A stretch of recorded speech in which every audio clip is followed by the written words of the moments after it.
I'm listening, dear. You can talk to me. So, Fidel Castro's rule is no more. And he once said that if surviving an assassination were an Olympic event, I'd win the gold medal.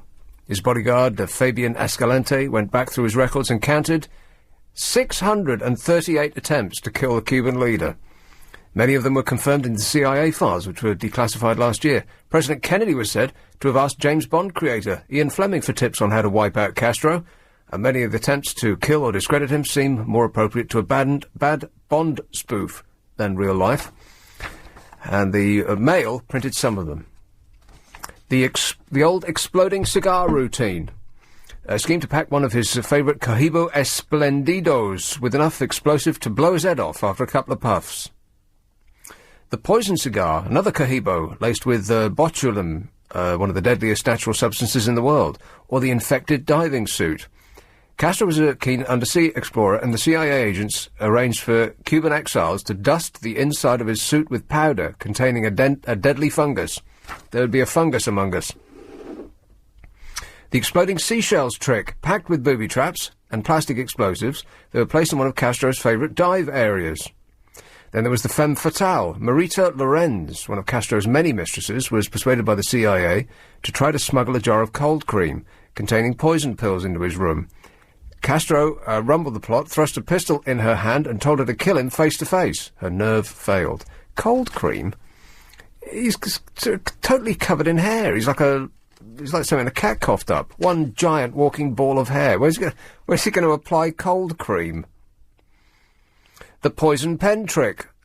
A ballpoint pen containing a tiny spring-loaded hypodermic syringe filled with poison. It was supposed to prick Castro and then kill him while he picked up the pen to write. Then the mind-bending radio studio. Not so much an assassination as an attempt to humiliate Castro by pumping an LSD-type gas into the studio during a live broadcast so that he would make a fool of himself on the air. I have a much easier way of doing that. We used to do this at the university radio station I worked at. All you've got to do is get a slight time delay and feed it through the presenter's headphones, because everybody on the radio is listening to themselves through their headphones.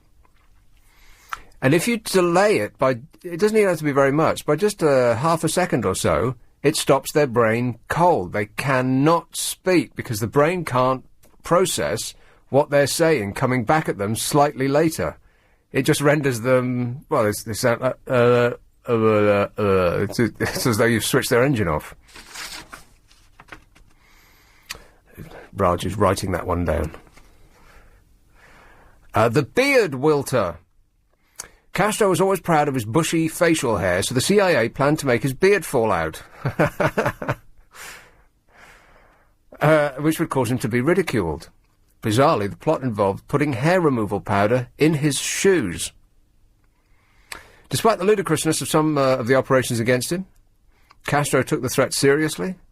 His former personal assistant says he regularly had all his underwear burned after wearing it, so they couldn't be laundered with deadly chemicals, which gave great relief to his launderer, I would imagine. So these were some attempts by the CIA to kill Castro. Well, how about shooting him? Would that be a good idea? I mean, it'd be simpler. They would dust his diving suit with a deadly fungus. Right. The Central Intelligence Agency. These are the same people that are tasked with saving us from the fanatics of the world. We're in a lot of trouble.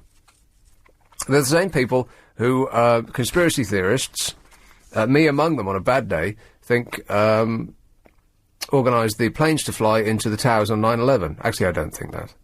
Once you watch the it's not really a documentary, that programme that they put together called The Loose Change, it's on the World Wide Wait, it's always up there. Then, while you're watching it, you think, oh, blimey, yeah, they did do it. George Bush is guilty. But then you come to your senses a little while afterwards and think, they couldn't organise anything. They couldn't even organise to kill Castro, and he's right there on his doorstep. It's not like you could miss him in a crowd. So, no, really, it's just not possible. Hey, there's going to be a moon eclipse. Isn't that exciting? It's going to be the last one for a good long while that we'll be able to see here. Night owls can catch one of the great spectacles of the night early tomorrow morning, by which I mean later tonight, I suppose. The last proper total eclipse of the moon for 7 years. If the skies are clear, those who brave the cold will see the full moon start to dim after 12:40 a.m. as it passes through the outer path of the Earth's shadow. The eclipse starts properly at 1:43, when a bite will appear at the edge of the moon, growing until it shadows it completely at 3 a.m. Groovy. Over the next 52 minutes of total eclipse, the moon will turn an eerie blood red as it passes through the Earth's shadow. Yowza. Although lunar eclipses take place around twice a year, this will be the last time one will be visible from the whole of the UK until September 2015. Unlike a solar eclipse, it helpfully says here, a lunar eclipse can be looked at directly with the naked eye. Oh, right. What, like the moon, you mean? Using binoculars or a telescope, it will improve the view. I can't believe they wrote that down. Opening your eyelids will also improve the view. As will standing away from streetlights. Very good advice. So, that's tonight. A total eclipse of the moon. You'll be able to see the dark side of the moon. Although, as a matter of fact, there is no dark side of the moon. It's all dark. But you knew that, right? I'll take that as a yes. I did know that, yeah. I did GCSE Science. You did GCSE Science, right. But you also did a degree in politics and you don't vote. So what good are you? Well, I might vote this year. What turns lime water milky? Carbon dioxide? Or monoxide? Oh! No, I'm afraid you fail.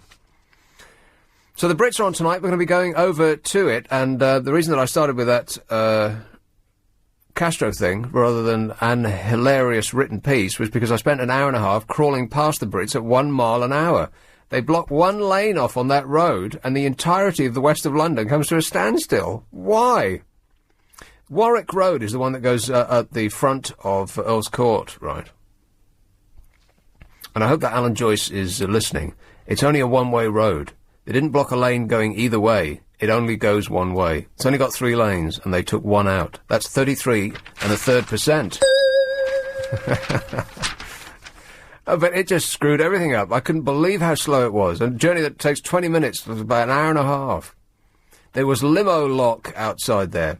Why they needed to block a lane off is a mystery to me, because they could have just pulled into the facility. They didn't have to stop on that road during rush hour. They could have just pulled in, let the slebs off there, and then everything would have been super and fantastic. The amount of people craning their necks there was extraordinary. There's a mob scene out there. Did you see any celebrities? No, I did not. I saw people literally standing in the middle of the road, just craning to get a look. The whole world's gone crazy. But anyway, the Brits are going on right now. We have our ace reporter down there, and she'll be reporting back at the drunkenness and nakedness which has been promised. Ozzy Osbourne promised to go naked. That's what he said. There will be a 5-second delay on the television coverage, so I hear. Now, I'm not sure that's actually enough. I think Ozzy Osbourne could swear for way longer than 5 seconds. I mean, 5 seconds would be one word. A couple at most. He could swear for a couple of minutes without pausing for breath, I would think. So, if he does, what are they going to do? Because if you've only got a 5-second delay, that means there can only be 5 seconds of rudeness that they get rid of. So the screen will just go blank. Suddenly there'll be a programme about pottery in the North Country, which is exactly what they did during one of my favourite things I've ever seen on television. I only saw it once and never again. And the amount of people that you mention this to say, oh yeah, I saw that too, is absolutely extraordinary. It was a programme late at night with Ollie Reed. You remember Oliver Reed, don't you? Oliver Reed, famous for his sobriety. Booze. That's right.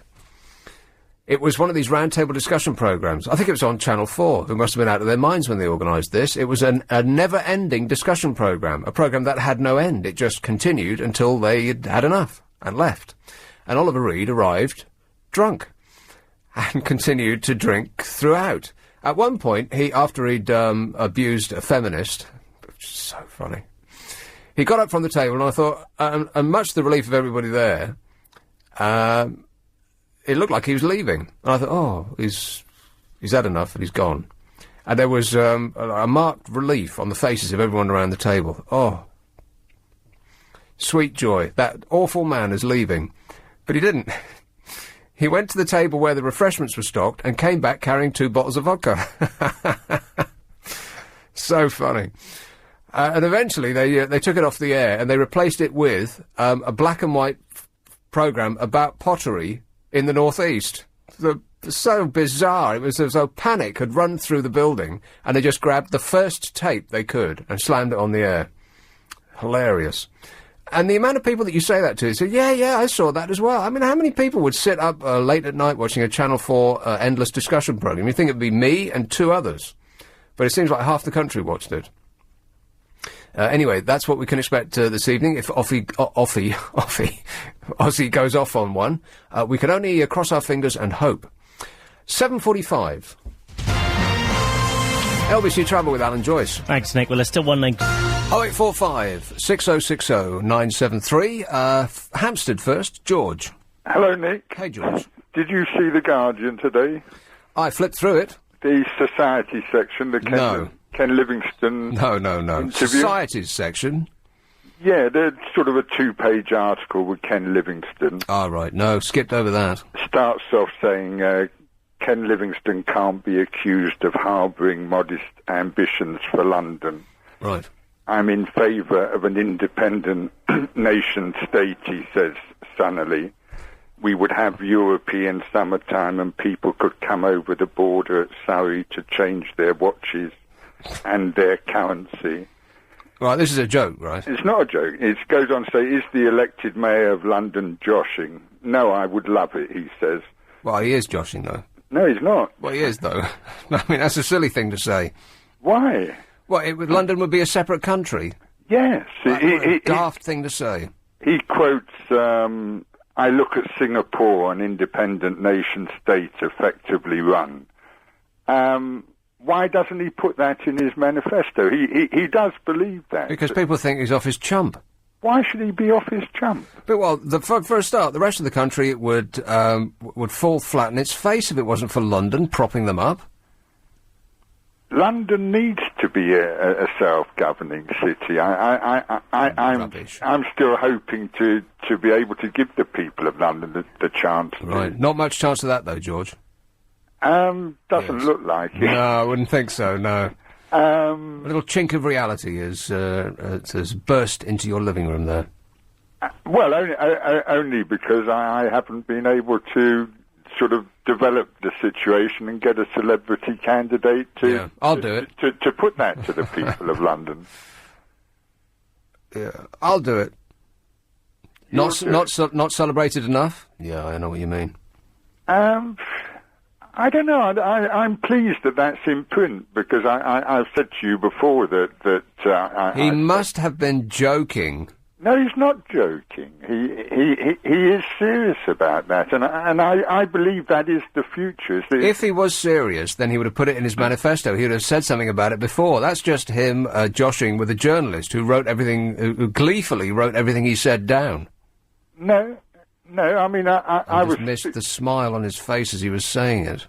I was speaking to him about 4 years ago on the radio, and he said to me that he thought that if the people of London were asked if they wanted to become an independent country, they would most probably vote for it. So right, but I've seen this film before, Passport to Pimlico. It didn't work. Why doesn't he give us that chance? Why doesn't...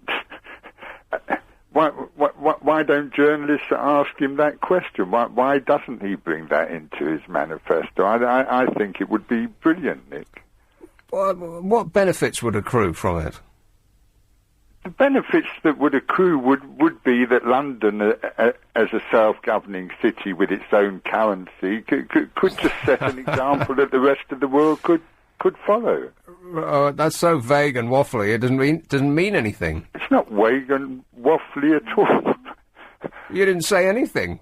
You are a politician, George. You made a lot of noise there, but you didn't actually say anything. I'm not a politician. You should have your own talk show. I'm anti-politicians. I'm a revolutionary. I talk revolution and would love to see a revolution take place in this city. We need it. We really do. No, we don't. Everyone listening to this right now is shrugging their shoulders going, no, I'm all right. What's he talking about? Revolution? Revolution from what? From what we've got at the moment. Specifically? To introduce our own currency. Which would be called what? The pound? The wonder. The wonder. We talked about it before. 100 gasps to the wonder. And even though you may be down to your last gasp, wonders will never cease. The bank of a zillion wonders. Right. Will look after everybody. And you can take the yellow brick road to get there. Yeah. Please wishusswell.com. Check it out. Please. And if you get hungry on the route, then just chew on a gingerbread house. Right. It's coming. Okay. I'll wait for it with bated breath. Good. Thanks a lot, George. Cheers. Making a lot of sense. Cheers, mate. Did any of that make any sense at all, or is it just me? Not a word. I don't even know... I can't even begin to... I can't. No part of that. I don't even know where to start. So I just won't start, because I wouldn't know where to end. So best not to begin at all, eh? 0845 6060 973. Politicians have been in the news a lot lately. I might do this throughout the course of the evening. Just pick out stories about politicians that are, well, I was going to say shocking, but actually they're not shocking. We've come to expect it. Backbench MPs spent more than, guess how much, in one parliamentary session, the last one, on, quotes, fact-finding trips abroad. That's right, £1 million. While most MPs defend the trips, saying that they provide valuable international comparison to British policies, others privately admit that the travel is an enjoyable perk that comes with committee work. It seems they have a lot of perks. The headline remuneration is about 60 grand, right? To be a politician, they say, oh, it's so difficult to struggle by on that amount. Well, quite possibly. But they don't. They struggle by on 200 grand, if you add all the extras that go with it. And then these trips are on top. The most expensive jaunt by members of the Culture, Media and Sport Committee was a £63,000 tour of the United States and Canada to observe tourism. Oh yeah, we haven't got any of that here. MPs on the Constitutional Affairs Committee also visited Canada at a cost of £52,000 as part of an investigation into political party funding. Overall, select committees spent £1.2 million on visits to countries including Australia, New Zealand and China during the last session. Among the biggest travellers were members of the Work and Pensions Committee, who went on a week-long visit to New Zealand in December 2006 to examine employment strategies. This was followed 6 months later by a 61 grand trip to California. Like, these people can't pick up a phone? Excuse me, can you tell me what your employment strategies are? We're keen to know. You can't? Oh, well, we'd better come and visit you then. You fax over a list of 5-star hotels? It's ludicrous. Their eyes are wide open, they're rubbing their hands with glee. Phil Willis, the Liberal Democrat chairman of the Commons Science and Technology Committee, said, "These are working trips and they should have a very intense itinerary." Oh, right, yeah.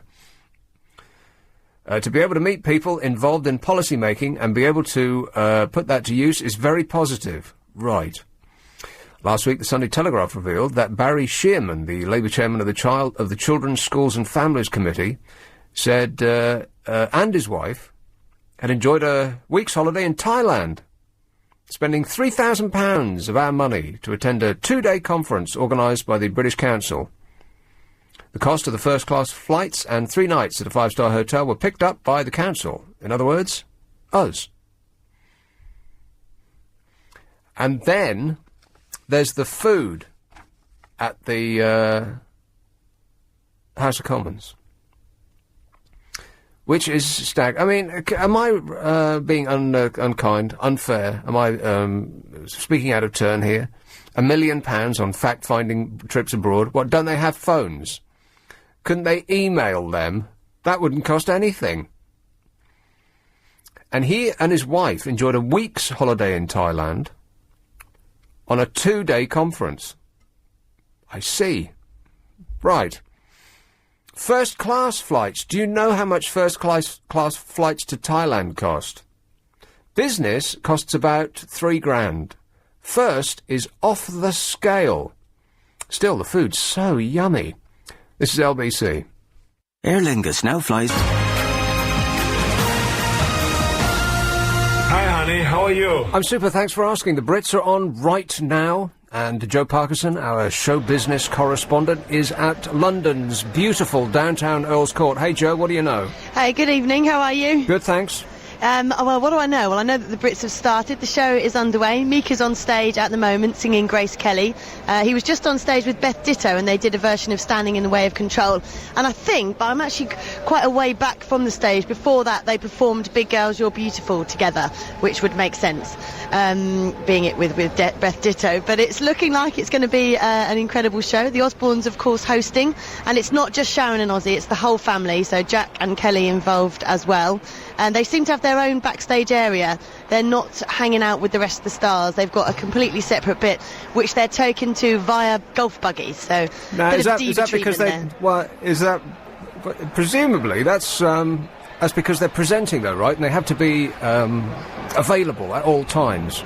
But usually the presenters do have their area, you know, in the same bit as where all of the artists performing and those presenting have their dressing rooms. But the Osbournes, I guess maybe because they're here as a family as well, and they've got their little dogs running around, and they needed more room.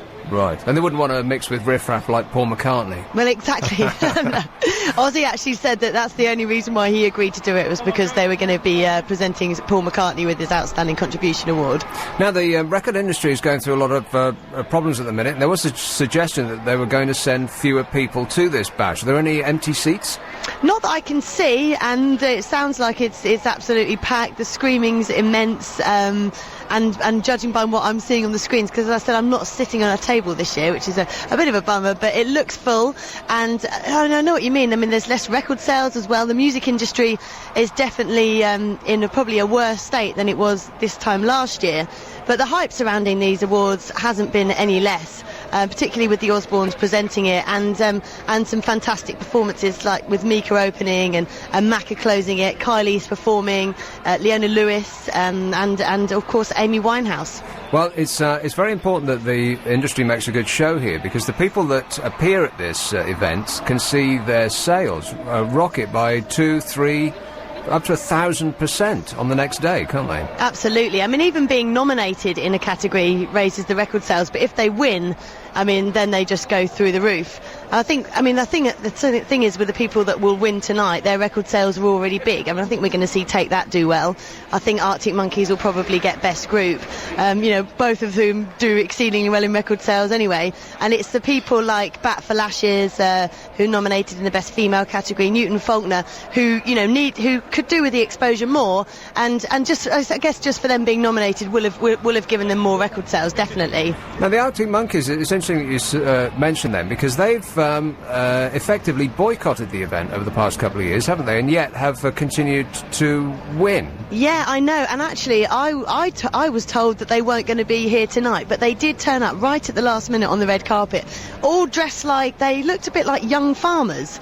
And one of them even had a little bugle in his hand. I don't know what they were going to do with that, but they're actually here tonight. So if they do win, then they'll probably be going up on stage to accept the award. They have been getting a bit more mainstream recently, though, haven't they? Do you think, particularly with the lead singer Alex dating Alexa Chung, who presents on T4, and he's in the tabloids quite a bit, so we are seeing a lot more of them than we used to. Right, he needs to take more drugs, and then the tabloids will be all over him like a rash. Yeah, like Amy, of course. Now, you were there as everyone was filing in. How many people did you get to speak to? I spoke to Kylie, which was great. Managed to speak to the Osbournes to find out how they were looking forward to it, and they seemed to be raring to go. Ozzy was on form and speaking clearly, and you could actually understand every single word he said. So that was good. I spoke to, who did I speak to? Leona Lewis, Kelly Rowland. The only people, actually, the major people we didn't speak to were Amy Winehouse. Right. She didn't do any red carpet. So Paul McCartney didn't do the red carpet. No surprises there then. Yeah. And Take That, which was disappointing. They kept us all waiting. Everyone had done the red carpet, and we were waiting for about half an hour, just as the PRs were saying, look, they are going to turn up, wait patiently, they will be here. And right at the last minute, they decided not to do the red carpet, which was a bit annoying. That's about the most rock and roll thing that they've probably ever done. I know, who do they think they are, for goodness sake? Jo, thanks very much. We'll be checking back with you later. Cool. Cheers. Ta-da. Thank you. This is LBC 97.3 0845 6060 973. We'll have another chat with Jo a little later on when some of the awards have been given out and we can see who got what. Some of the... let me read you what the Telegraph, their take on this is. It is, of course, not a Critics' Choice Award. It's a popularity contest, essentially. The flavour of the event, they say, is dictated by the nominees, inevitably the biggest sellers of the previous year. In 2008, it's Mika, Mark Ronson. He's the DJ turned producer, right, who worked with Amy Winehouse, who seems to be very hot at the moment. Kate Nash, Leona Lewis, and Take That. I imagine that many of the people that have been put up for these awards, most people in the country have never heard of. I mean, you've heard of Take That, whether you want to or not, but have you heard of Bat for Lashes? Unless you're, a groovy, hip, young thing, Raj, you can only dream of being groovy and young and hip, like me. Then you've got no idea who that is. You could certainly say that, oh wait, hang on a minute, let me go back. The lineup suggests that, after a period of domination by guitar bands, pop is back with a vengeance, and there's nothing wrong with that. In the face of a recession, we could all use a bit of cheering up, says Neil McCormick in the Telegraph. He says you could certainly say that of Mika, who will probably be one of the big winners. His brash, eccentric show tunes being just wild and strange enough to compensate for his over-eagerness to please. His rivals for Best British Male Solo Artist, Jamie T. Who's that? He sang a track called Sheila. Richard Hawley. Who's that? I don't know him. Mark Ronson, previously explained, and Newton Faulkner. Jo mentioned him. Who's that? He's kind of like a, dare I say, hippie type of folk singer. A hippie? Well, I use the term loosely. He looks like one. The British Female Solo Artist category looks strong for the second year running, reflecting a surge of agenda-setting female artists. I tell you what, I'm really looking forward to the next Kate Bush album. That last one that she put out, I think it was one of the best albums I've ever heard in my life. I thought it was a Dark Side of the Moon moment. Ariel? You're looking at me like I've gone completely insane. Well, I mean, I didn't think... I didn't know you were a Kate Bush fan. So. Well, fan, and I wouldn't hang around her house just to see her leave to go to the shops. But I thought that album was, it was just incredible. The most recent one she just did was that. Excuse me, Ariel, the double album with the. I didn't hear it. Was it good? Well, it was. No, it was rubbish. Was it good? Are you listening to this show? Kate Nash, Lily. Post Lily Allen, blog pop queen. See, and not only have I not heard of these people, I don't know what they're talking about. What's a post-blog pop? It's kind of how they will make themselves famous through MySpace Facebook. Right, MySpace Facebook. Right. But incidentally, Kate Nash used to work in a local chicken restaurant to me. Oh, delicious. She never served me, though. Right, point blank refused. Didn't like the look of me. She said, No, your name's not on the list, get out. Yeah, who does, yeah. She faces stiff competition from the gorgeously otherworldly Bat for Lashes, feisty singer-songwriter Katie Tunstall, who made one of the greatest debuts on television I have ever seen. This was at Glastonbury a couple of years ago, and they had her when she was completely unknown in the backstage area. They just stuck a camera on her in the middle of the day, and it was just her and a mic and a guitar and a mic stand and some sort of machine that can loop a sound. And it was amazing. She started off like tapping the guitar like this, and then she clicked the little button which had recorded her doing that, and then it just looped it. And then she kept adding noises and adding until she sounded like practically an orchestra. It was absolutely astonishing. Anyway, she's up for it, and PJ Harvey, still going, eh, dear? And then there's Leona Lewis. She's the X Factor winner. The theme for tonight's show, glam versus punk. Though don't expect a face-off between Roxy Music and the Sex Pistols. It really means that the set designers have gone to town on gold lame, which coincidentally is what Raj is wearing this evening. You look stunning. Get up and give us a twirl. Dance for me. And torn Union Jacks for the punk side. Kylie can probably be counted on to summon up the revolutionary spirit of 77 with some artfully ripped tights. That's not the spirit of 77. Actually, that was really embarrassing. Do you remember that? Of course you don't. In 1977, that was the year of punk. And in about 1978, the industry caught a hold of this dangerous youth phenomenon and decided to make a ton of money out of it. And so they were selling clothes in top London stores, pre-ripped for your convenience. How stupid is that? The Kaiser Chiefs will dump around and shout a bit. It'll be hosted by the duo Sharon and Ozzy Osbourne, one to read the auto cue, the other to do something outrageous to get in the papers. I think we can take that as read. So we'll be going back to that throughout the course of the evening. This is LBC 97.3, 8:15. Travel news now. Here's Will Gowing. Thanks a lot, Nick. In talking to the... Everything is going extremely well. You bet your life it is. Chertsey. Hello, Tony. Ah, hello, Nick. Tony. Nick, I was very interested in what George was saying earlier. Oh, yeah. Yeah, I think he was talking a lot of sense. Go on. The time is right for revolution, I feel. I wonder what Guy Fawkes would have done if he'd have had local radio on his side. Asked for a light? No, I think he'd have probably got that one organised. Right. Apparently not, though. Well, no, I think it was before he got to the lighting stage that the problems arose. He didn't know that it was Guy Fawkes night. You know, what with all that, all the fireworks and the explosions on outside. Who can come up with a light? Yeah, that's right. What, you think they were already celebrating? Guy Fawkes night, yeah. It's a bit bizarre that he did it on Guy Fawkes night. Don't you think that's weird?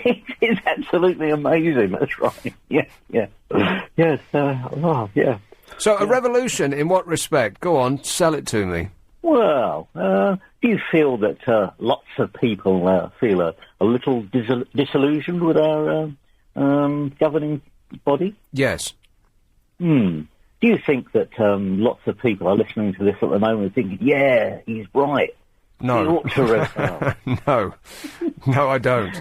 Well, I mean, what would it mean? When I say sell it to me, I don't just mean say the same thing again. I mean, tell me what is it that you would change about? Because presumably you sound like somebody who is confident of George, like you're part of his party, right? Well, yes. I haven't met him. Sounds well, like I've listened to it. Right. Okay. Well, I think we ought to get rid of the lot of them. But then we would replace them with... Yeah. With me and my cohort. Right. Well, what if I don't like you or your cohorts? Well, you're entitled to do what you wish. But I would guarantee Nirvana. Really? Nirvana? How about Pearl Jam? Eh? What about what? Never mind. Nirvana? Well, that sounds fantastic. Where do I sign? You see? You're voting for it. Right, OK, well, you're making a lot of sense, Tony. Thank you. I'll see you at the ballot box. Cheers, mate. OK, bye. Now, OK, let me do... maybe we should have our court correspondent. Wallington. Hello, Joan. Hello, Nick. Joan. I did go up there today, and it was well worth it. Oh, my goodness. Really? Oh, yes. Was Al Fayed has stopped giving his stopped giving evidence or whatever you call it. Well, it doesn't seem to have phased Michael Mansfield. I'll tell you that for nothing. Well, he's paid not to be phased. Well, and he does a damn good job. My goodness, I don't half admire the patience of putting these things together and keeping on and driving round it. And oh my goodness, yeah. So it was an awful lot of it was concentrating on the Angola angle today because of that note. And we're talking about the Princess Di yes. Well, because inquest. Yeah, that's right. That's right. But you remember there was this Tomlinson, and he was talking about when he was in MI6 and how he'd seen this what do they call it? Some kind of document with a thing attached to it, and in that case it should never have been destroyed. But he said it was destroyed, and Right. it was all about the involvement really with the Milosevic. Are you drunk? I should be. I've had a whole orange. Oh, steady on. At the time when there was a lot of problems over there, and Milosevic was causing a bit of a problem, and there was this note suggesting that it might be a good idea to assassinate him. But Daylove's answer, Sir Richard Daylove, he said, well, things might have been put forward by some officer in the whole biz, but that doesn't mean it was either acceptable or even went any further. And the relevance of this is because it was in exactly the same way that they're suggesting that Princess Diana was killed. Yes. Is that right? Yes. This flash gun in a tunnel, Yes. which would temporarily blind a driver so that he would drive into and a post. Fact that they would use a tunnel with pillars. Suspiciously alike it. And the fact that she, of course, was involved so deeply with this landmine thing. Yeah. And there was going to be a meeting very shortly after she was going over, or at the same time, and she had a list of documents. Well, they said it was a dossier. I mean, that's the word they So, said. in other words, it's kind of like a crime writer, like a thriller writer, writing about a murder and then killing Discovering someone another one. in exactly the same way that they'd just written about it. You know, Yes. I've seen that on Columbo. Well, you know everything then. Yeah, that's right. I know everything. Yeah. So they were really concentrating on the fact that it may not have been anything to do with the royal family, but let's face it, she was being a blooming nuisance. She was very high-powered. Mm-hmm. She was meddling. People that wanted certain arms trading going on, were going to be affected. Joan, how many seats for the general public are there? Only about 20. I'm amazed that you can get in. I mean, aren't you surprised that you can just... I've been using the annex because I've been going up later, and it's much easier. Well, how many are in the annex? Oh, crumbs. There must be 5, 10, 50, about 150. Right. Perhaps a little bit more. And do they get all full? No. See, and people come and go all day. Don't you find that surprising? Because I'm very, very surprised. I mean, if on a slow news day, even now, newspapers will print a picture of Princess Di on the front cover. I mean, they'll come up with some reason, won't they? Yes. And so the interest from the public is believed to be there, and yet they ain't showing up. Well, don't forget, people do have to work, and it does mean taking a day off. Right. So that is a big issue. I suppose so. And, well, that is a big issue. Is there? There must be. That's why some people might come in and go away again. Yeah. There must be a full complement of press there, though, every day. Well, the press do divide themselves up. Some will be upstairs. There's a room for about 20 upstairs. And then there's a room for quite a bit more downstairs in the annex. Right. The upstairs, they'll probably be from the quality press. And the people downstairs, they'll be... well, we're divided off from the press downstairs. Right, well, that's probably... In the annex. That's probably good for you, Joan. It's probably excellent. I mean, you wouldn't want to be near them when they eat. Are they horrible? They eat a lot, or what? But like animals, they are. Yes, I'm sure they are, really. Yes, quite likely. No, and you get talking to lots of people there as well. Is the guy who's got Princess Diana... What was he got written on his forehead? Oh, it's all about Diana and... Right. And so he's written Diana on his face. Does he still show actually, he's okay now. You know, I said at the first he was being a bit... And very much, look who I am, really. But he's sort of simmered down a bit now. Who is he? He's being pleasant. He's just a man who's absolutely besotted by this whole thing. Yeah. Gave up his job. But I can't believe that you didn't go to the big star witness. I just couldn't face it, honestly. Which was Al Fayed. I just thought I'd wince and because you know, I don't really go along with what he's saying. And of course, I'd seen him there, you see. He comes very, very often to the case. Right. Does he have a bizarre dress sense ordinarily, or does he just put it on? No, he's average, I would say. Average, right. But I do rather like the ties and the jackets and so on of the QCs. You know, they're rather individual. And a good tie doesn't have to show a man something extra, doesn't it? Joan. Well, I mean, no, really. I mean, you can say a lot about your personality with a tie, can't you? And your socks. Oh, I don't like socks. You don't like socks? I don't like men's socks. What kind of a thing is that to say? You'd prefer them to wear them, though, right? I just don't like any concentration on a man's socks. Right, so you'd prefer that they blend with the trouser? And I'm a bit picky about what kind of shoes they wear as well. I don't like men to wear narrow shoes. I like broad, hefty-looking shoes. Right. Now, suppose they've got narrow feet, they'd be swimming around in them. Well, you could sort of build up a look of broad, even if you had narrow feet, couldn't you? In the 1970s, I used to wear a pair of shoes that were so wide I could actually turn around in them while the shoes still faced the same way. Where'd you get those? At the charity shop? Dulces, I think. Excuse? Oh, they were beautiful. They were brown and black. Really hideous. Oh, not white with brown. Platforms. You didn't ever wear white ones. They were awful. Oh. But that was the 70s. Oh, yes. You were expected to look awful. What else awful did you wear? Oh, unfortunately, we haven't got time. Because this is a shame. This is only a 2.5-hour show. Oh, what a shame. All right. Well, you keep us informed, Joan. Okay. Cheers, my dear. It's getting exciting. But yeah. Hey, go on. They're not going to let the public in. What? Next week. Why? Because the blooming Secret Service men are giving evidence. No, honestly, we just get to the bit where you really want to watch these men. Yeah. And we're not allowed up there. And they may not even have pictures on downstairs in the annex.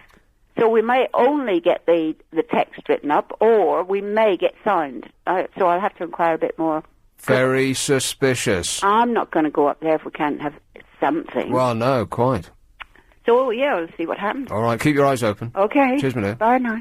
This is LBC. We have a direct line to the Brits and a direct line to the Princess Di inquest. What more do you want? That's a direct question to you, Raj. What more do you want? A direct line to some sort of restaurant so I can just get food in when I want. How about pizza? I do like a bit of pizza. Yeah. Let me construct the world's most perfect pizza for you. First, a tiny, like a thin layer of sauce so that you can still see the bread beneath it. Topped with prawns that have been sitting in... Now, already he's screwing his face up. This is a pizza like a mum used to make. Prawns that have been sitting in garlic for about 6 days. A little bit of onion, a little bit of pepper... Then mozzarella, cheddar cheese, and Parmigiano, topped with, of course, the irresistible piece, 2 slices of pineapple. Don't look at me like that. It's pineapple, I mean it. You get nothing. There you go. LBC. LBC 97.3, it's 8:30. 56060 And I can't stand him. Is it still Mitzi outside? The mitts was, it was impenetrable today. I could barely see the glass in front of my face. Westminster. Hello, Tony. Hello there, Nick. Yes, Tony. The problem I've got with this inquest, and all it is to find out, all the questions that we're asking. What I find rather odd, I think it was if it was murder, and I think I'm about 90% sure it was, I think the motive, racism, it was a racist murder, because we'd have to put on board that the future king of the country's mother would be married to a Muslim, or the king of the country's stepfather would be Muslim, and I don't think that was allowed. And remember her own suspicions when she was alive, when she was interviewed by Martin Bashir. She says, "Yes, I know my telephones are being tapped, my fax being intercepted, and she feared the security services. Now, if you take all that on board, and she dies in a car crash, it's like you could make it up quite easily as being very real, because I don't think they could guarantee that she would die in the accident, but they certainly could slow her down by causing an accident, and bingo, she died. And as for this Mr. Scarlett answering a question, no, we didn't have anything to do with her murder.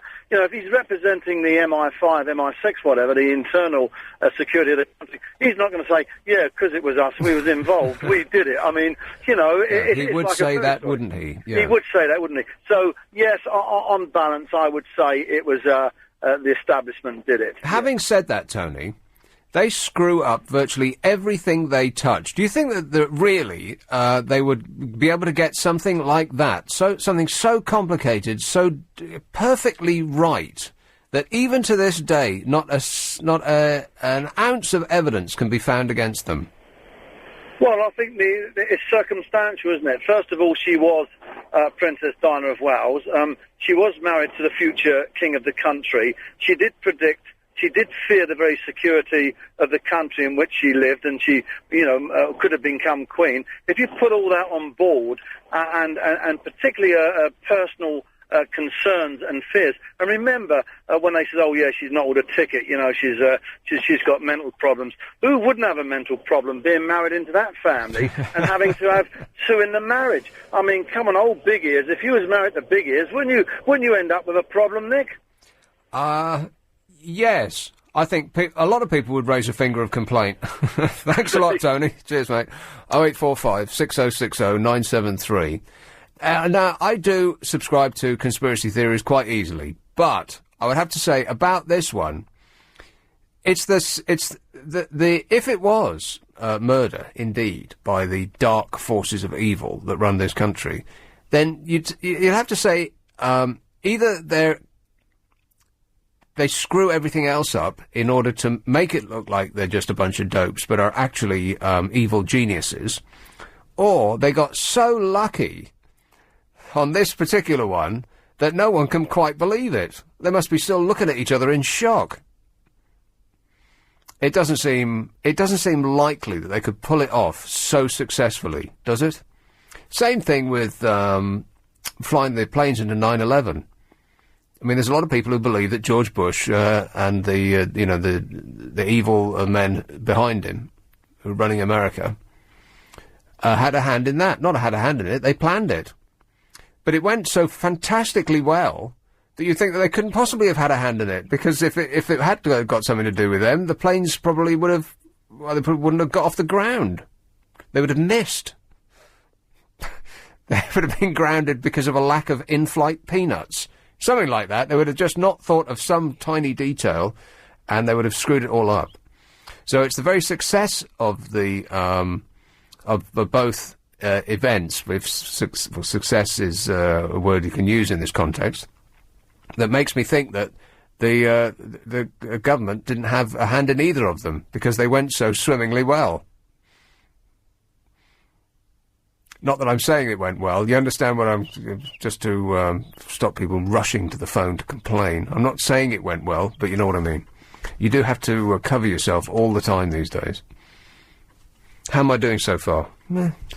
Surbiton. Hello, Luke. Hi, Nick. How you doing? Good, thanks.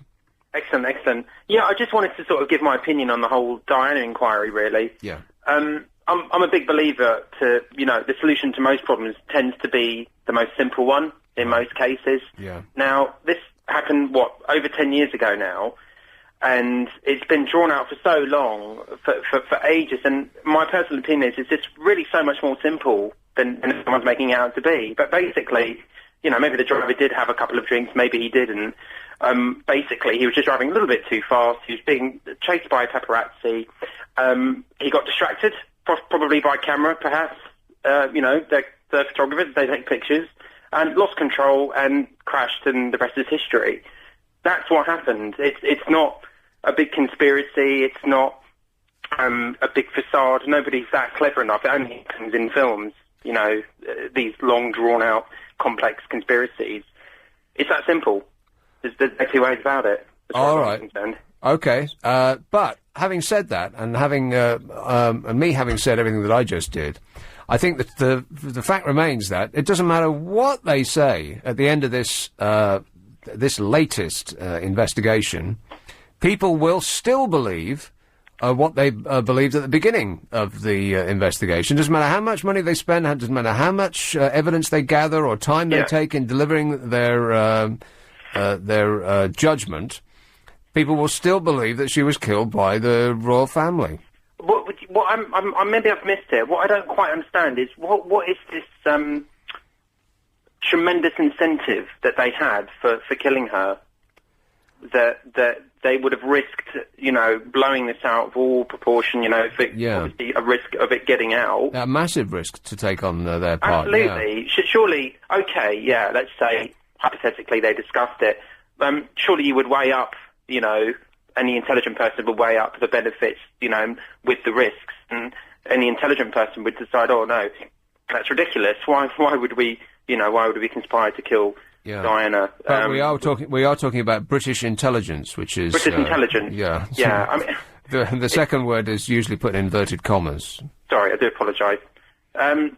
Yeah, it's just too far-fetched. I mean, am I right in saying also this new inquiry, for all intents and purposes, is probably all because of Fayed basically instigating it all, insisting that this has to happen and pushing this all through? Or you know what? I really don't know the answer to that. Possibly. Because he seems to be... Obviously, he had said his piece and put his thoughts forward, as he did in his way.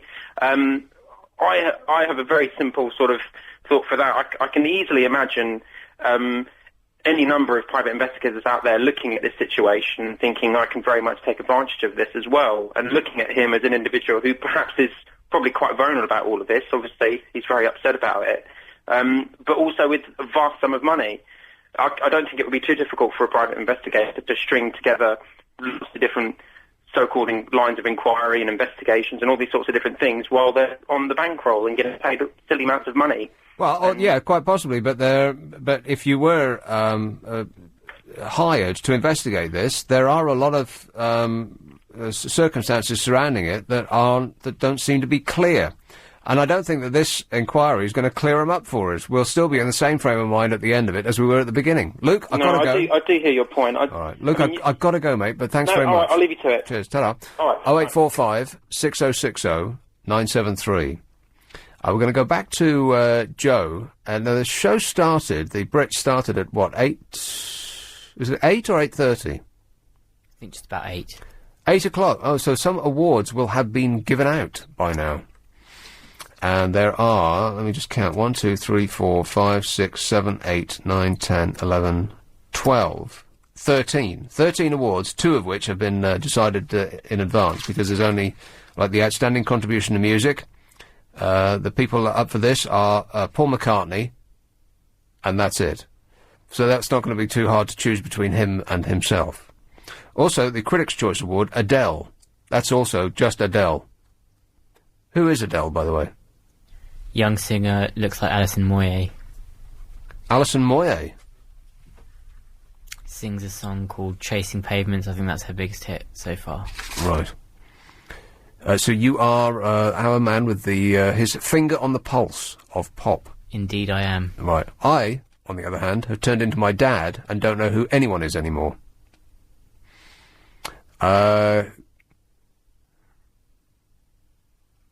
Some of these I would be hard-pressed to pick out of a lineup. Kate Nash. But then I suppose that I'm not their target audience.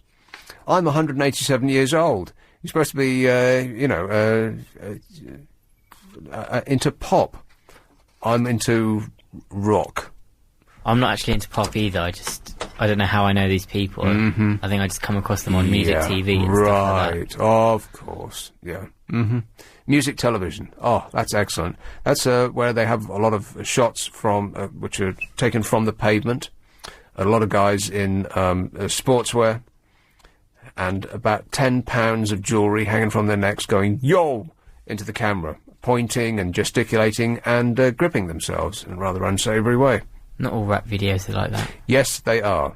And then they decamp to a gold Rolls-Royce stuffed to the gunnels with hookers. They're all like that. It's true. It's 8:44. LBC Travel with Will Gowing. Thanks a lot, Nick. Correct.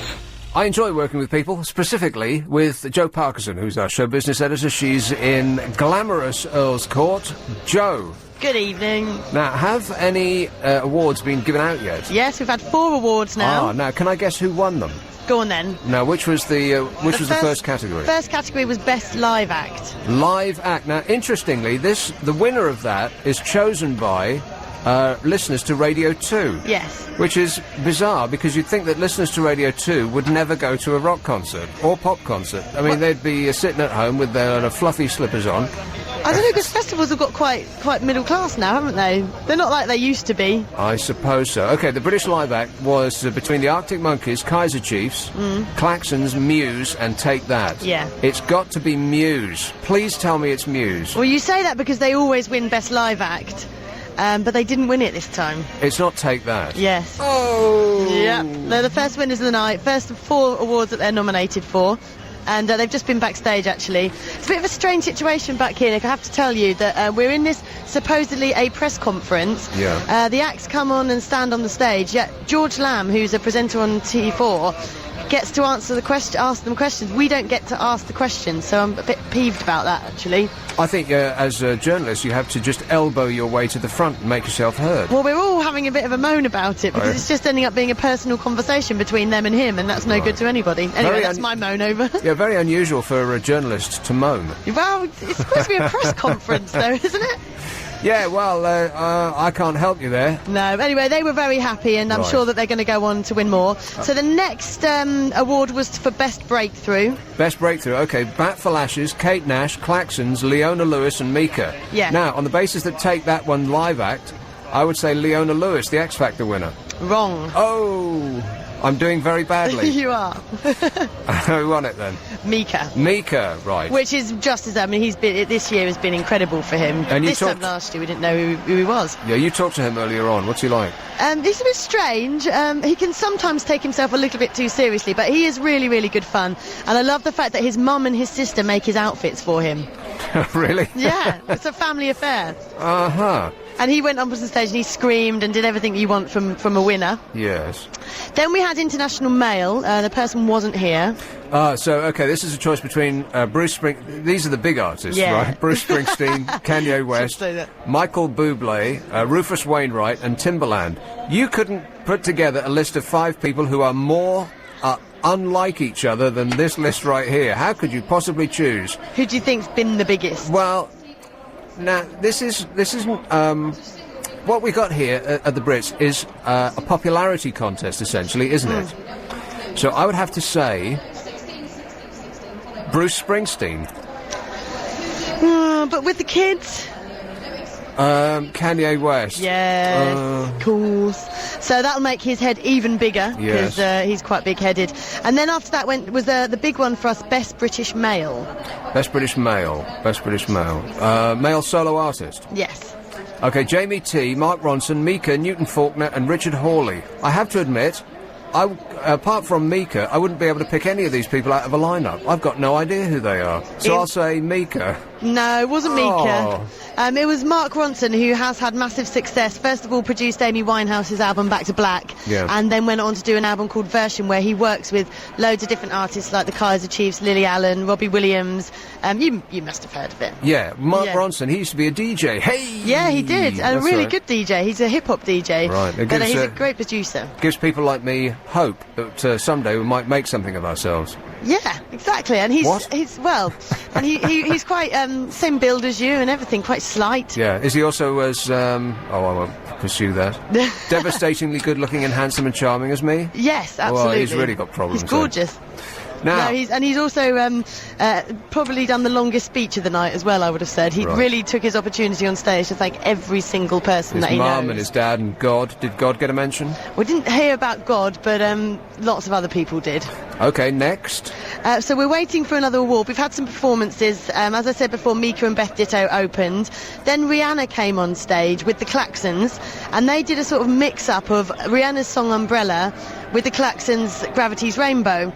I don't know if it worked, but it was very amusing when the Claxons came backstage, because one of them in particular was not on this planet.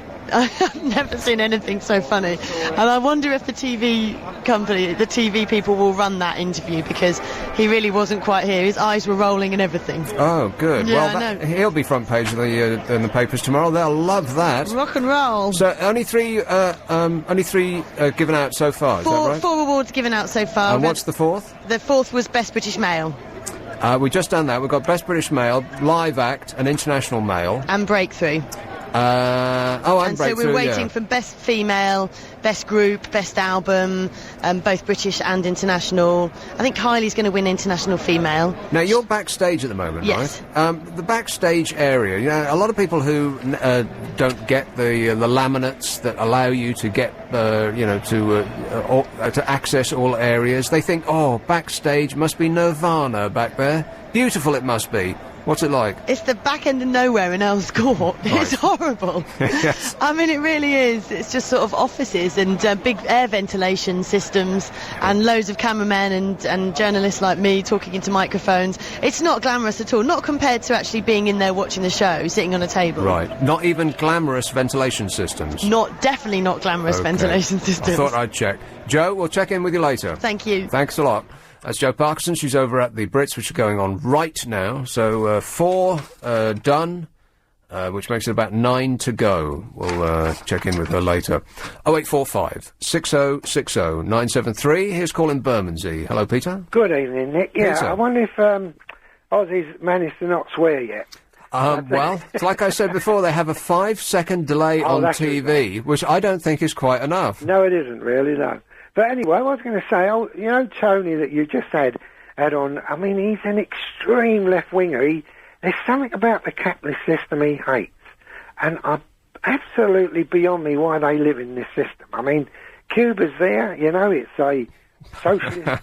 Why don't they go to Cuba? There's lots like him. I mean, I admire his point of view in that, and, you know, he's not all what I would say wrong, but if you've got this problem, I mean, he has a pop at Bush. He was on there the other week saying about the way they've ruined South America and all that. But if they don't like the capitalist system, leave it. Anyway, unfortunately, the capitalist system seems to be the best one that it is available to us. It's not perfect by any means, no, but I mean, given the options, it's the best that we can hope for. Do you know, Nick? Back in the 60s, there was a American product, and it was called The Defenders, E.G. Marshall. It was about a lawyer situation. And the read on from that, and it turned around and said, this system is not perfect, but it's the best of the chosen few. Yeah. Communism doesn't work, socialism doesn't work. No, they tried both of those. Well, absolutely. For a long time. Yeah, I mean, we wouldn't have social security like we've got now if it wasn't for the capitalist system. It has its ups and downs, but there is no other system. We would all be poverty-stricken if we listened to all these lefties. I mean, I remember Anthony Wedgwood Benn back in the 60s, when he was leading us to the promised land, and he put all this government money or taxpayers' money into all these firms that he said if they're run by the working man or woman, they'd always, you know, they'd be better, get them out of the capitalist system, and they all went down the Carsey. So it's an absolute nonsense. But going to Diana, you know, that car she was in, I believe that was armour-plated, and I believe it was almost 2 ton. It was a very, very big and heavy Mercedes S-Class, I don't know if you've ever been there, Nick, but you know that tunnel where they died? There's quite a ramp, you know, it goes down extremely quickly. Yeah. Now, they were saying that people who see it, nobody was in, you know, the bikes were nowhere to be seen. They estimated it was travelling at high speed. Now, that car must have took off. It must have launched itself. And if you get something heavy like that, it's going to go where it wants to go. It's like an Arctic. An Arctic goes where it wants to go under heavy braking. Yeah. And I don't think the fact that he drank... I mean, my brother is an alcoholic, and I did not have any qualms, believe it or not, being driven by him, because he was constantly drinking. So I don't think they can bring the drinking. Why did you have no qualms of being driven by a drunk? I didn't... Nick, I've been in cars with people who couldn't see and who were sober, and I was more worried about them than... Peter, you want to choose your drivers more carefully. I know, but... They couldn't see. No, yeah, Nick, I tell you what, it's something I've always said. I think all drivers, irrespective of age, we should be made to have long sight at least. Every year we should be made to go to the optician. Yeah, absolutely. In America, they do test you on a regular basis after you get to a certain age. And if you haven't got your glasses on when you're stopped by the old bill, you get a nick, don't you? Yeah, well, quite right too. Yeah, brilliant.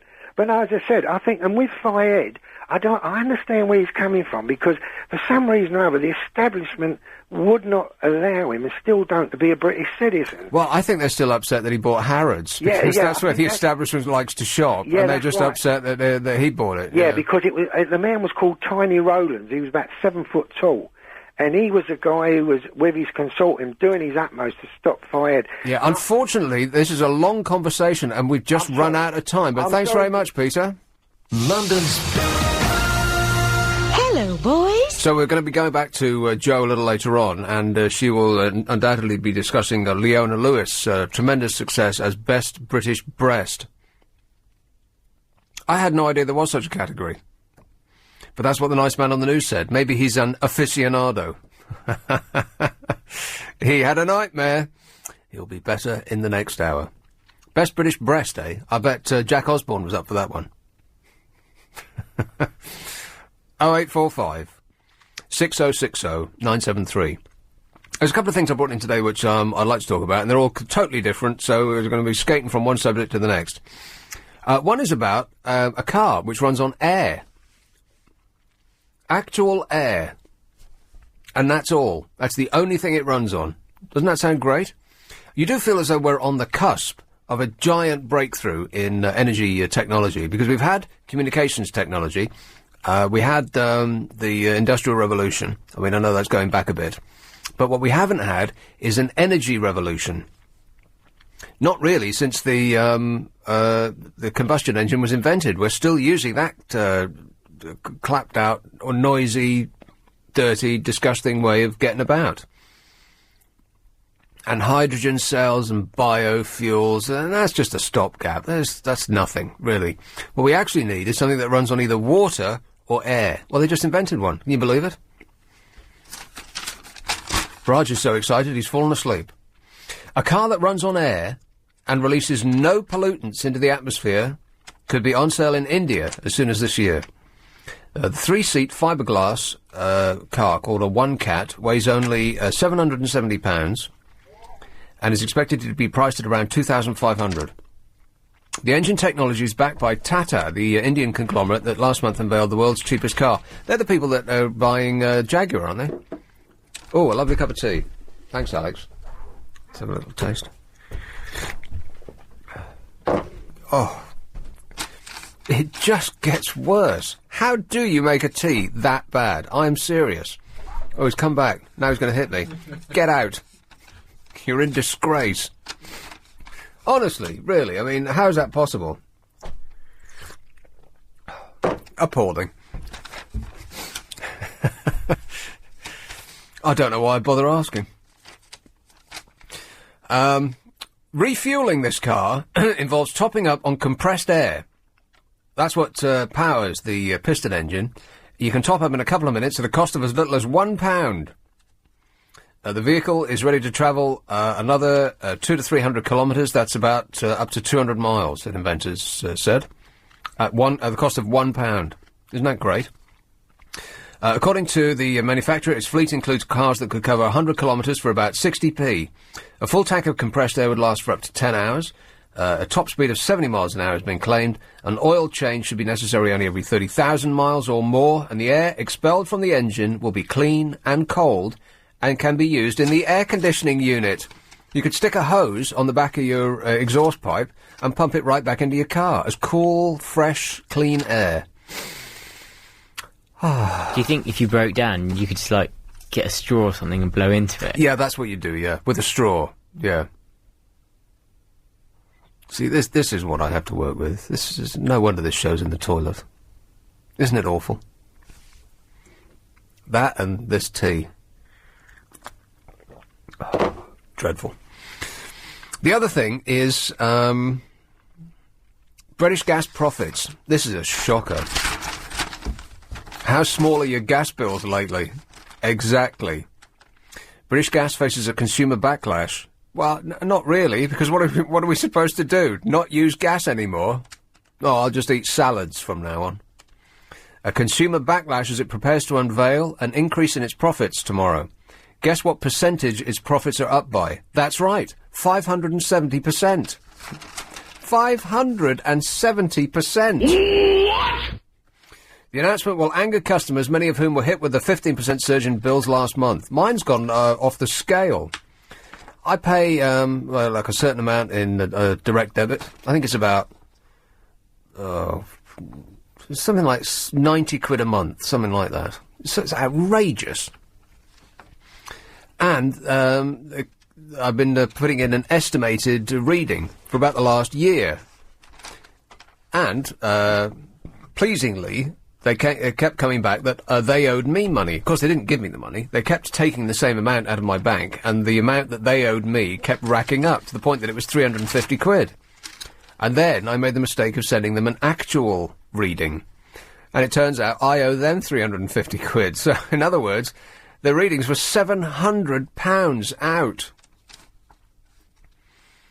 The company's profits, British Gas, rose from 95 million in 2006, which is no small change, to 640 million last year. Staggering. Around 4 million households spend more than 10% of their disposable income on gas and electricity. This means that they sometimes have to make the choice between heating and eating. Gas and electricity suppliers cashed in during 2007 because they failed to pass on the full value of falls in wholesale costs to their customers. And where does that ring a bell? Banks. They do that too.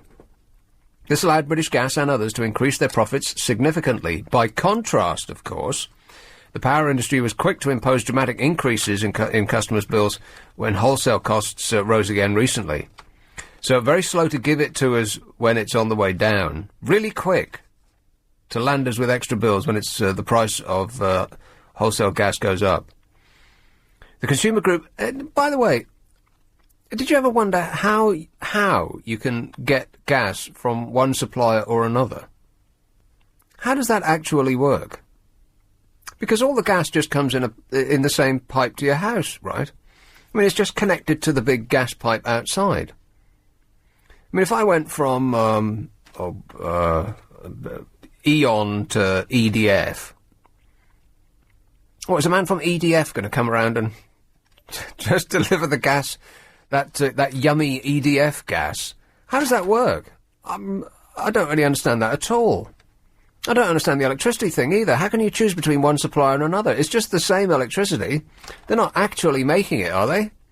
And if they are making it, how does the little electricity wires know to deliver their electricity? Say I was getting my electric from Scottish Power. How would it get there? How would it get to me from Scottish Power? I don't understand that. I can't be the only one who doesn't get any of this. This all seems like... you know what? I wouldn't be surprised if British Gas, Eon, Npower, EDF, Scottish Power, and Scottish and Southern Energy, the lot of them, it was all just one company. And they all just made the same thing, and it all squirted through a hole in your wall, no matter where it came from. There's some now. Please, I'm begging you, explain this to me, because I am mystified as to how you can get gas from Scotland. How do you do that? I'm serious, by the way. If anybody knows and can explain it in terms that a dope like me can understand, I'd love to know. 0845 6060 973. I'm amazed that I'm the first person that's ever asked this on the radio. Aren't I? Everybody says, oh, yeah, well, I'll just get my gas from Npower. How? How does it come from Npower? Well, does a little man come over and stick it up your cooker?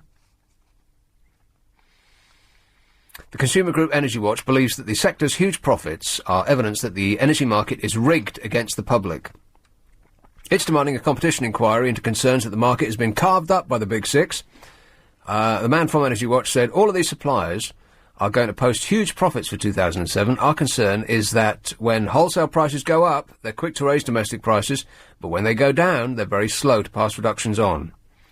Centrica defended its price hikes last month by saying, oh no, it's not. So, there, it's clear. Let's have Orpington. Hello, Alan. Yes, hello there. Alan. How are you? Good, thanks. Good. Interesting programme. Cheers. As always.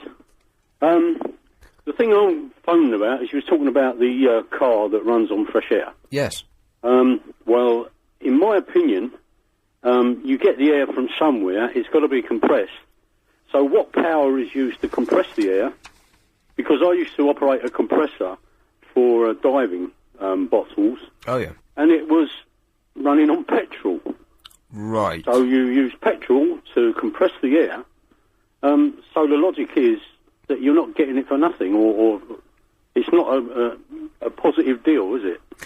Well, it is if you compare it to the other option, which is to build a giant rig and float it out in the middle of the North Sea and then drill down thousands of metres and then suck it up and... Huh?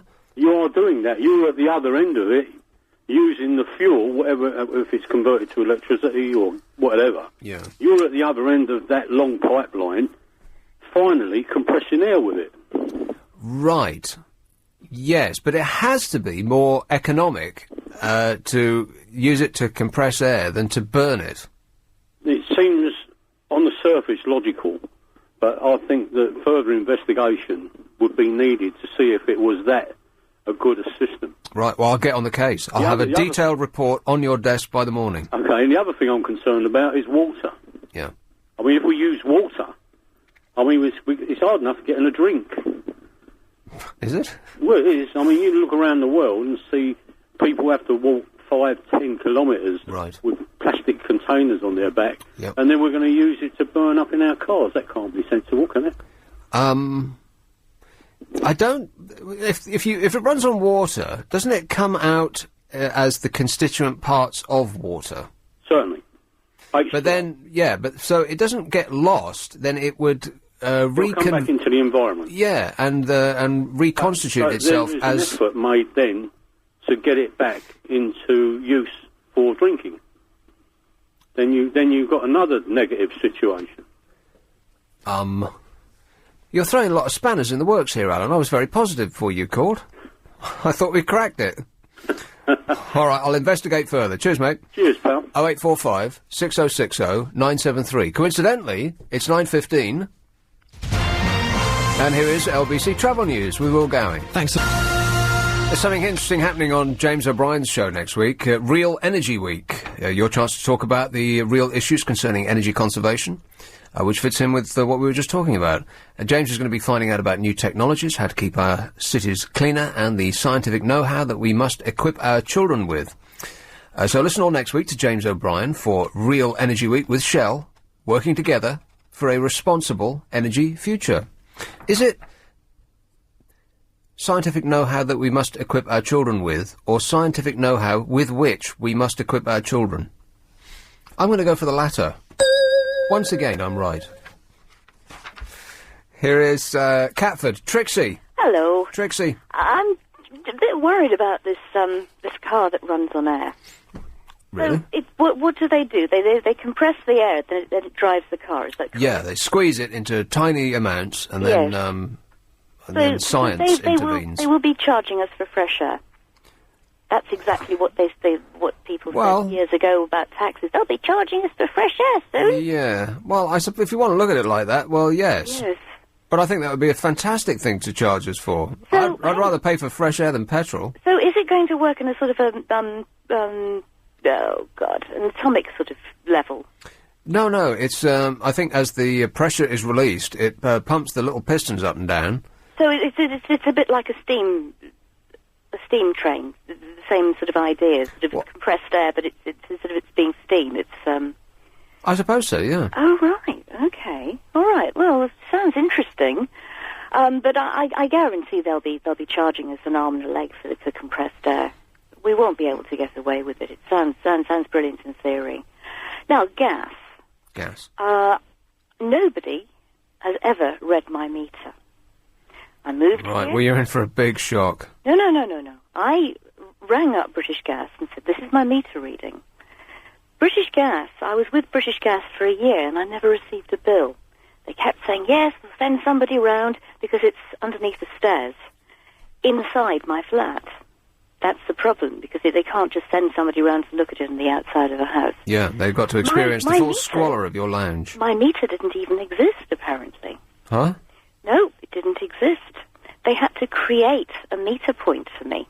Finally, having had no bills or no luck from British Gas, I think having no bills is having luck, isn't well, it? not really. I received a call from EDF Energy, or whatever it was at the time, London Energy, and they said, "Oh, well, this is the deal." And they said, "And you can pay X amount a month." And I said, "Fine, do it."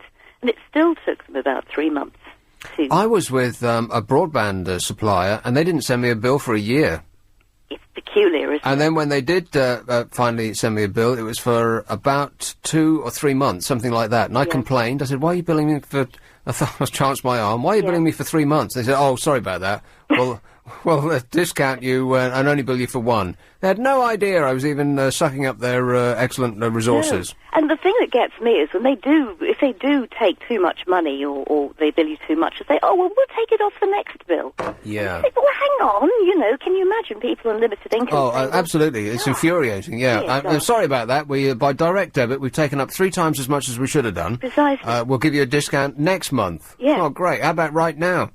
The thing is about my meter, and I have been reading it properly. I read my meter every single month. Oh, yes. Mm-hmm. I read it. I read books, but, to each his own. Oh, I read the internet myself. But I always send my meter reading in every month. There's no way in the world. Every month? Every month. I just look under the stairs because nobody can come and read my meter. Right. They can't send somebody out to read an individual I think every meter. month is obsessive, isn't it? Not really. No. Not really, because... That's what I thought, yeah. It's better because, for example, I was paying a certain amount of money every month, and then they suddenly came at the end of the quarter or something. They said, "Oh, well, now you owe us about 3 or 4 times the amount." Yeah.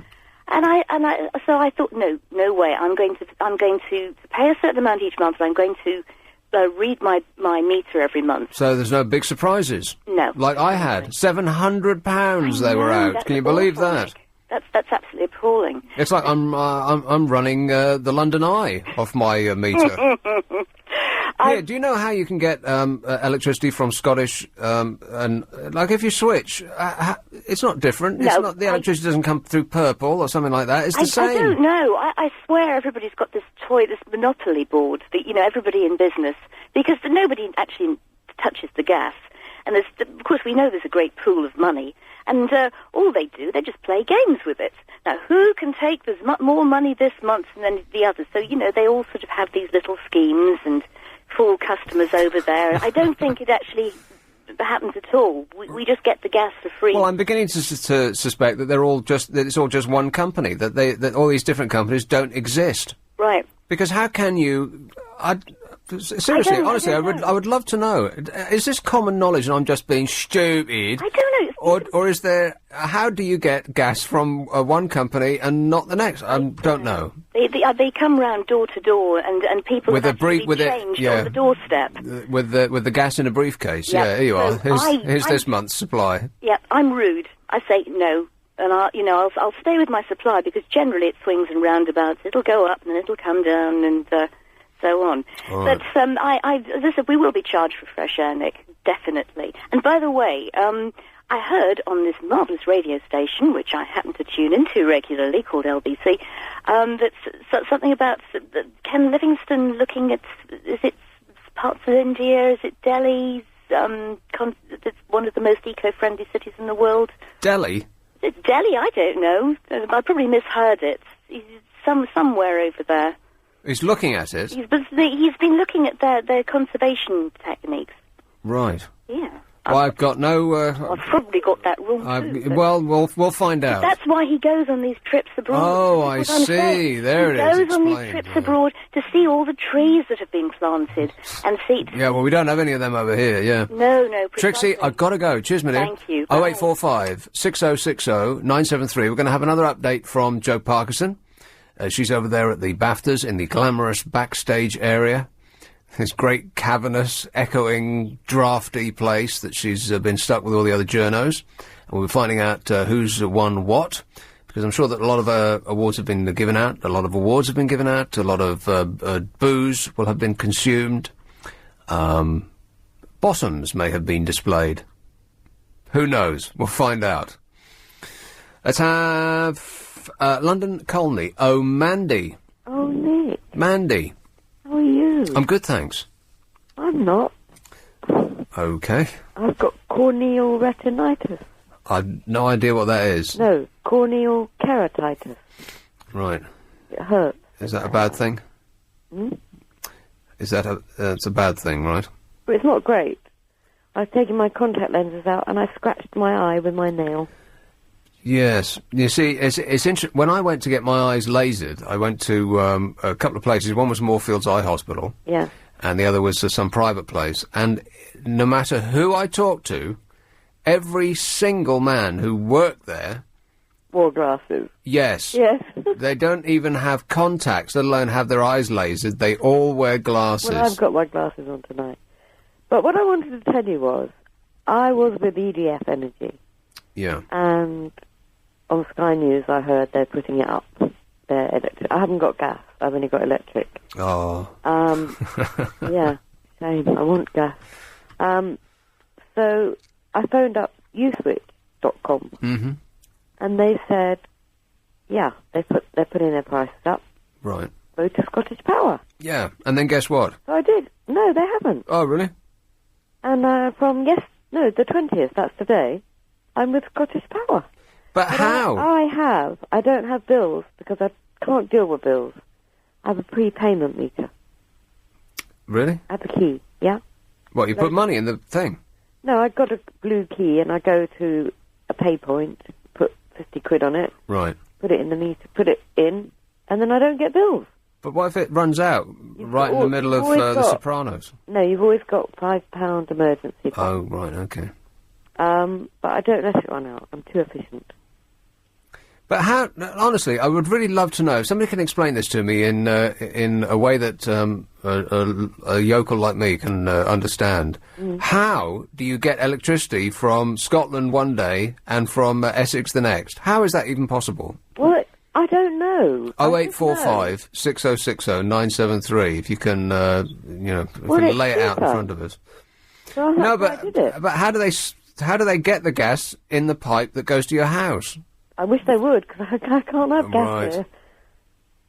There's no gas in this block of flats. Well, there's nothing I can do about that, Can Mandy. you make gas, please? Well, that's a stupid thing to say. I get a rude answer, won't I? Yes. Yes. Yes, we know you can do gas. You make those burpee noises. I wouldn't do that. What you just said. I've got to go. Here comes the new news. Ta-da.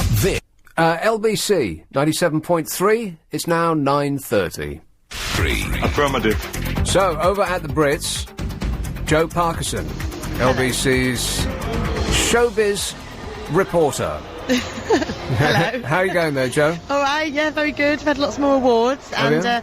Amy Winehouse has been on stage twice. Really? And done 2 very good performances. And she spoke. And it's all going quite swimmingly for her. So that was good, because I think there was a lot of focus on her tonight, and all the rumours that she wasn't turning up to rehearsals. And then I was hearing from sources that have been down here today that she wasn't quite with it when she was backstage. But she came on and she performed with Mark Ronson. She did the song Valerie as part of a medley with him, and then she just came on. I think this was a bit of a surprise. She just performed Love Is a Losing Game as well, and she couldn't really dance that well, but she doesn't really dance, does she, Amy? She does this sort of knobbly knees thing. She had these sky high heels as well, which must be really, really hard to walk in, let alone dance in. But she was singing, spot on, remembered all the words, compared to the last time I saw her, which was at the MTV Awards, when that was a real, mess. She looked incredible and sounded amazing as well. And what did she say? I mean, she's still banging on about her husband in jail. She hasn't mentioned anything about Blake incarcerated, thank goodness. And she did sing Love is a Losing Game, so maybe she's getting the message. That'd be an excellent name for a rock band, wouldn't it? Blake Incarcerated. Yeah. Yeah. Right, so far you've told us about 4 awards that have been given out. A male solo, British Breakthrough, British Live, and International Male. Yeah. What has gone down since I spoke to you last? Best International Female. Best International Female. Right, that's Alicia Keys, Bajork. She's very good. Feist. She's from Canada. She's great. Okay. Kylie Minogue and Rihanna. And you know what? Yeah. I'm going to say Kylie Minogue. Correct. Oh, got it in one. Really? Bless okay, her. Yeah, Kylie she Minogue. got that. I thought it might have been Rihanna actually, but Kylie got it. And David Tennant presented her the award, and everyone says that they're seeing each other now, don't they? There's Well, the they rumours would, about wouldn't those they? two. Yeah. And then we had Best British Female. Best British Female. This okay. was quite a shock one, I thought, actually. Really? Yeah. Well, you're giving me a clue. Well. Bat for Lashes, Kate Nash, Katie Tunstall, Leona Lewis, and PJ Harvey. Well, on the basis of what we've had so far, Kate, Take That, and Kylie Minogue, both winners. I'm going to go with the X Factor winner, Leona Lewis. No, it was What? Kate Nash. Who's Kate Nash? Kate Nash did that one, Why Are You So Bitter? You know, she sort of half sings, half talks. What's that song called that she did? I've forgotten how it goes now. And she's very London, and she went to the Brit School. She's quite talented. I'm not sure that she's Best British Female, but then I'm not sure that whole group was a bit strange. I think it should have gone to PJ Harvey because I don't think she's ever won it, and she's nominated every year in that category, and I think they should just give it to her and be done with it. I think that PJ Harvey, she had her chance, and it just sort of came and went. I didn't know that she's still around doing it. Yeah, she is still doing stuff, and she just gets nominated pretty much every year. Right. But I'm not sure it was a strong category, but Kate Nash is great. We spoke to her live on Drive on LBC, and I was thinking, oh, well, we've got Kate Nash, but she's not going to win. Now I feel like quite chuffed that we got her now. Yeah, right. Okay, anything else? Yeah, over to the International Awards. International Group and International Album have both been announced. International Group, okay, Arcade Fire, the Eagles, Foo Fighters, Kings of Leon and the White Stripes. That's got to be the Eagles. No. Oh. Foo Fighters. Really? Yeah. Well, I'm quite happy with that. Foo Fighters, they're a fantastic band. They're great, and I love Dave Grohl, and he just has such a fantastic lifestyle. He did a very funny link-up. Can I tell you that they also won Best Album as well? Right. So that's what I would have guessed. Yeah, yeah. So far, I think I've got every single one right. No, you haven't. What? You've got two. No, you've got one right. I can't believe you're keeping count. Yeah. Oh, come on. Right, okay, I'll give you two more. Best Group. Who's Best British Group? Best Group. Arctic Monkeys, Editors, Girls Aloud, Kaiser Chiefs, and Take That. I'm going to say Take That. Wrong. Oh. Arctic Monkeys. Really? Who, when you see, I don't know if you're going to watch the Brits, but you'll see what I mean about those farmers' outfits and their little bugles. Very funny. And they actually showed up this time, right? Yes, they're here. They're here, and they went on stage to collect the awards and seemed very happy about it. Although I did notice that they waited to finish their bottles of beer before they actually got up to go and get their award. They weren't that excited. Very casual, yeah. Yeah, too cool. And then after them came Best British Single. This is voted for during the show by the public. Really? Yes. Leona Lewis, Mika, Take That, Mark Ronson, Amy Winehouse, the Hoosiers. So it's got to be Amy Winehouse because she's in the paper all the time. Wrong. Oh, come on. Go and have another guess. We'll Take That. Yes, Take There That you are, one you see. for Shine. So Take That have won 2 awards so far. Yeah. And the Foo Fighters have won 2 awards. So they're leading the pack. The Foo Fighters have won 2 awards? Yes. What was the other one? The album and group. Yes, so right, they've won Best Group and Best International Album. I nearly gave you a clue then. And the award for Best British Album has also just been announced. Right, okay, well that's the Arctic Monkeys, Leona Lewis, Mark Ronson, Mika, and Take That. Yeah. Take That? No! Oh, come on! Did you just hear that in the background? No, I didn't. I did not, no. No, it's the Arctic Monkeys. So they've won 2 as well. So it's 2 for the Arctic Monkeys, right. 2 for Take That, and 2 for the Foo Fighters. And of course the excitement is not over yet because the outstanding contribution to music is between Sir Paul McCartney and Sir Paul McCartney. Yes, there's no choice there. It Who just do you goes think will to win? him. I think it might be Sir Paul McCartney. Well, if it doesn't, then you let us know straight away, all right? Of course, yeah, an exclusive. Yeah. And the Critics' Choice Award is to Adele. Yeah, who I really like, actually. And she performed on stage with Mark Ronson. It was a bit of a medley. Herself, a guy called Daniel Merriweather, who I've not that... oh, he's very good. You've never heard of him. and Mark Ronson, that was great. And Adele's got a beautiful voice. Right. I like her a lot. Now, the event isn't over, because I can hear it going on in the background. Yeah. From your position, can you see what's going on stage? On stage at the moment, the Arctic Monkeys are all on in these just really funny little outfits. They've all got flat caps, sort of tweed waistcoats, little bugles in their hand, and they're accepting the award for Best Album at the moment. Has any chaos ensued? No, there really hasn't been any chaos, apart from backstage, because everyone's moaning about this press conference situation, but I'll stop moaning about that. And also, it's been quite funny to watch the Osbournes, because they said that they weren't going to be using an auto cue. Yeah. And when we were being taken from the red carpet to backstage, we blatantly saw auto cues with Sharon, isn't it fabulous to be here? And then, you know, they are, especially Sharon, is quite obvious about the fact that she is reading off an auto cue, so that's quite amusing. It is a skill to be able to read words that have been written down by somebody else. Yeah, and make it look like you're just chatting. Yeah. Joe, it's been a pleasure. Thanks very much. Nick. Enjoy your evening. I will do. I'm off to the hottest party in town, actually, after this, so I'll have all the gossip tomorrow. It's the Universal party at the Hempel, and Amy Winehouse and Mika and loads of other people are going to be there. So very nice. I'll get a drink. I'll be going home and having a cup of cocoa, but don't you worry about me. I'll think of you. Right, cheers. Cheers, Nick. So, Joe will be reporting, presumably on Breakfast tomorrow, is that right? Some of those reports will be coming, as they come in on LBC. That's the Brits. So, I think I got, correct me if I'm wrong, I think I got almost all of them right. Yeah, if by right you mean wrong. Yes, that's exactly what I mean, yeah. Heathrow, hello, David. Oh, hi there, how are you? Good, thanks. Yeah, well, it's just a quick call to say, so I've just got in the car and picked up the end of your conversation regarding the compressed air engine. Yes. Yeah, I was just listening to the bit where the gentleman was actually saying about running it really, using the results of the petrol itself to get the compression. Yeah. Well, yeah, I've been working for a period of time myself and actually making, like a compressed air engine itself. Obviously, they can drive cars and other industry itself. And I see no reason at all why it can't actually be virtually self-running.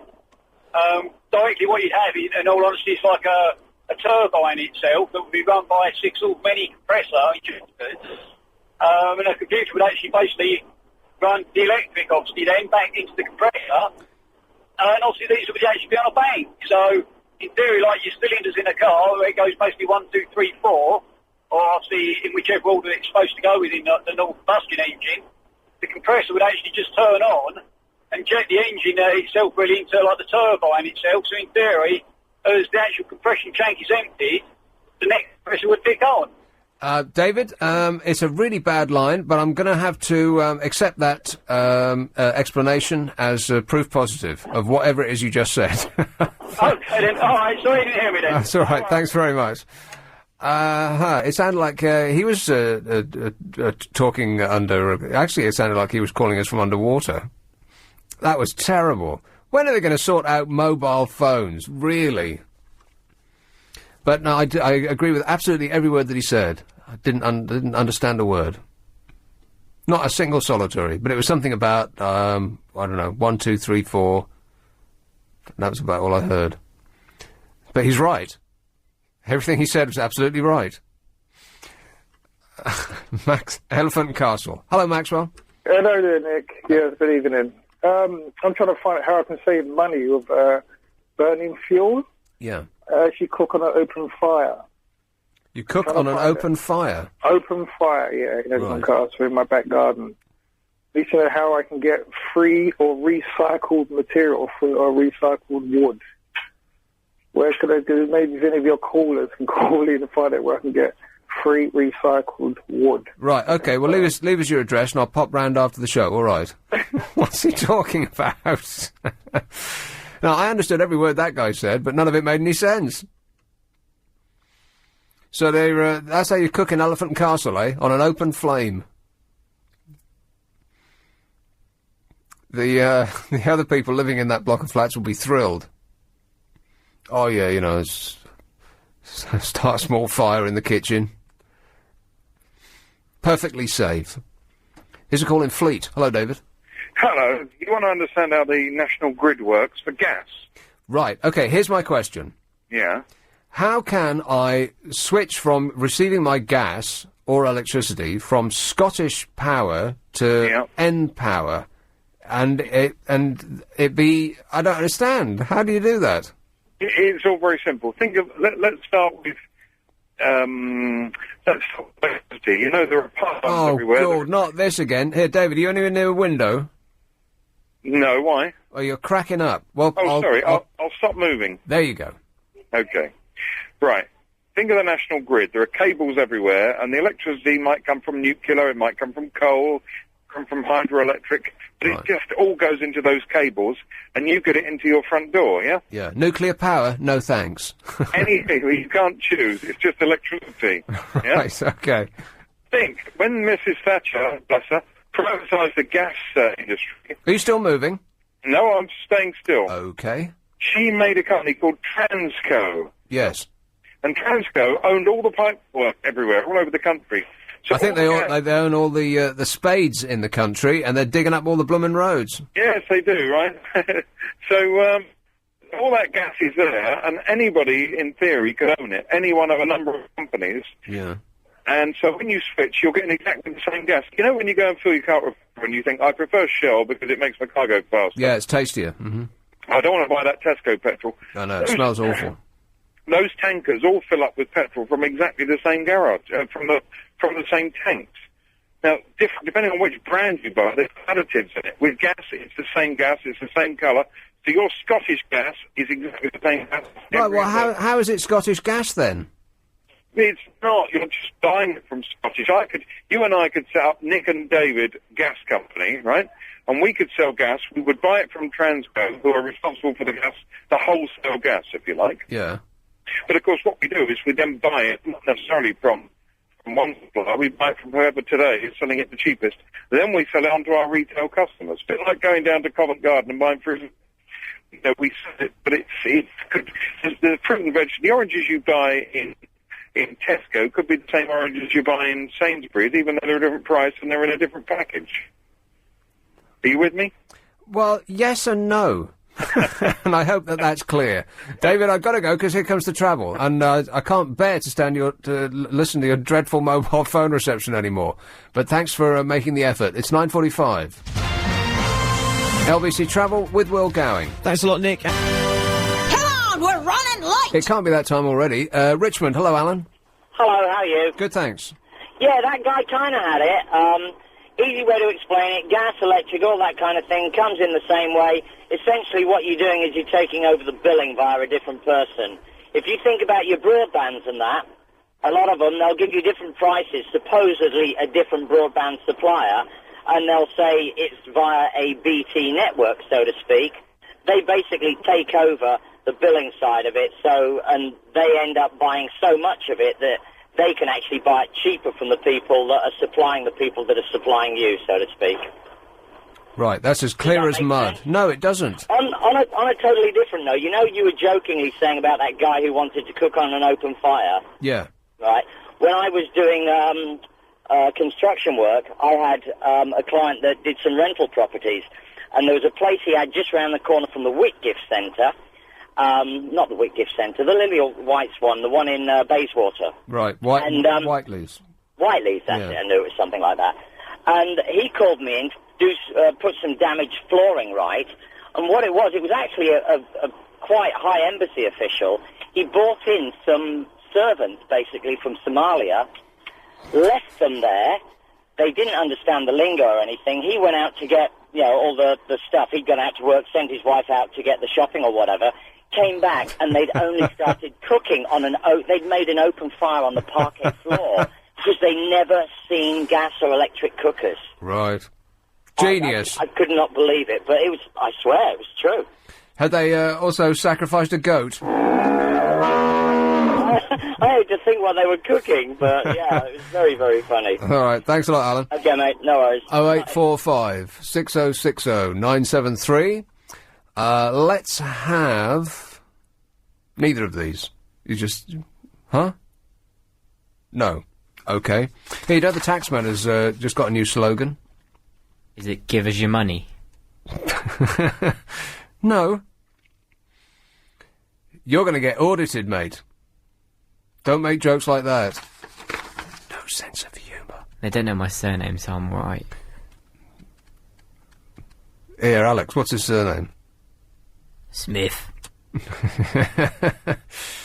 Civil servants spent an amount of money, which I'll tell you in a minute, on brainstorming away days to create a slogan for HM Revenue and Customs, and came up with 2 words. After 3 meetings to rebrand the department, the best that the 450 taxman's top staff could come up with was HMRC Ambition. Guess how much that cost us? That's right, £1.5 million. What? £1.5 million. Among the rejected ideas... Among the rejected ideas for the Taxman were a pink and fluffy logo spelling out "Thank you" to those who paid their taxes. Thank you. Or a steel grey elite enforcement title, warning that tax evaders would be hunted down. Warning! Warning! That's quite a contrast, really, isn't it? Pink and fluffy, thank you.